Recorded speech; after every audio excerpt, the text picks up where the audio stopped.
शैतान क्या वह सच में बुरा है? नमस्कार साथियों, आज मैं आपसे एक ऐसे विषय पर बात करने जा रहा हूं जिस पर हम में से ज्यादातर ने कभी गहराई से नहीं सोचा, और वह है शैतान। हम सभी बचपन से यही सुनते आए हैं कि शैतान बुरा है।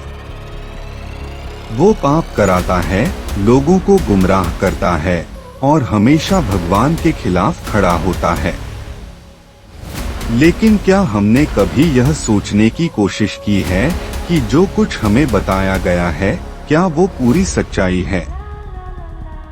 हजारों सालों से शैतान से जुड़ी कहानियां हमारे धर्म ग्रंथों, लोक कथाओं और संस्कृति में मौजूद हैं। पर ये कहानियां हमें बस एक ही पहलू दिखाती हैं, शैतान बुरा है। लेकिन हर सिक्के के दो पहलू होते हैं।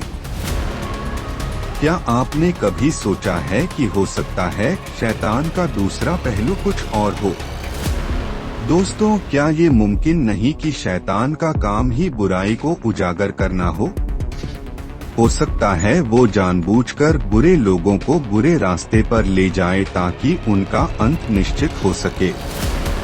ऐसा करके वह अच्छाई की ही मदद करता है, क्योंकि जब बुराई अपने चरम पर पहुंचती है तभी उसका नाश होता है। शायद शैतान की भूमिका ही यह हो कि वह पापियों को एक दूसरे से लड़वाकर पाप का अंत करे, और साथ ही वह अच्छे, मासूम और सच्चे लोगों को इन बुरी ताकतों से बचाकर उनकी रक्षा करे।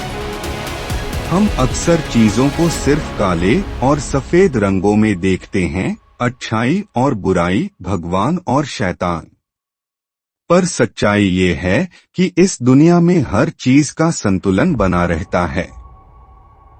जैसे दिन के साथ रात है, गर्मी के साथ सर्दी है, ठीक वैसे ही अच्छाई के साथ बुराई भी है। अब एक और सवाल उठता है, क्या शैतान सच में भगवान का विरोधी है?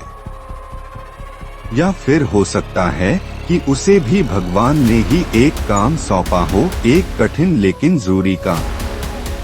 जैसे कोई सफाई कर्मी गंदगी हटाता है, वैसे ही शायद शैतान बुराई को उजागर करता है ताकि अच्छाई की कीमत समझी जा सके। क्या हो अगर शैतान भी अपनी ड्यूटी ईमानदारी से निभा रहा हो? तो फिर हमने बिना सोचे समझे उसे बुरा क्यों मान लिया?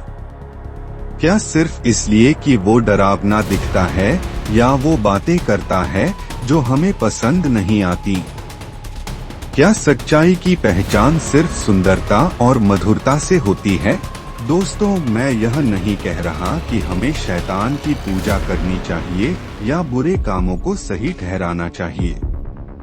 मैं सिर्फ यह कह रहा हूँ कि हमें हर चीज को एक नए नजरिए से भी देखना चाहिए। शैतान का नाम सुनते ही हमारे मन में जो डर बैठ जाता है, क्या वह डर वास्तविक है या बस एक परंपरा का हिस्सा? आइए हम खुद सोचें, सवाल पूछें और किसी भी धारणा को आंख मूंद कर न मानें, क्योंकि सच्चाई वही होती है जो तर्क और अनुभव से गुजरी हो। शायद शैतान वो नहीं जो हमें डराता है, बल्कि वो है जो हमें सोचने पर मजबूर करता है। धन्यवाद।